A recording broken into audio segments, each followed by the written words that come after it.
If you don't have one already, I guarantee this next step will increase your sales.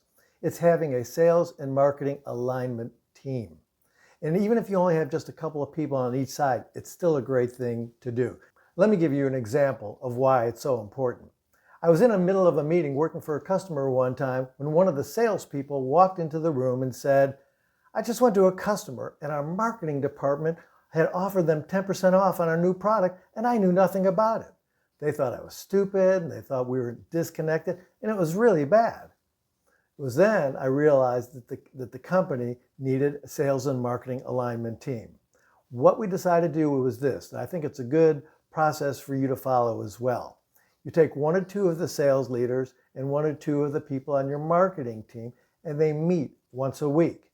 The sales team gives information to the marketing team on what the field is asking for, what their feedback has been on their product, new features that they want to see in the product, and they feed that off to the marketing department. Marketing then develops the messaging, flyers, whatever it is that they need to do to promote that. They then take that and bring it back to the sales team to review. This is all done within a week. You don't want to let it go too long. The sales team will review it, make any edits, corrections, so they feel comfortable with it, feed it back to marketing, who then brings it to the customer in terms of media, flyers, banners, web ads, emails, whatever it is.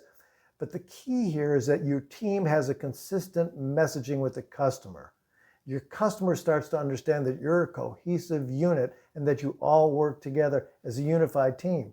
And at the very least, this will give your customer confidence that your team is well aligned.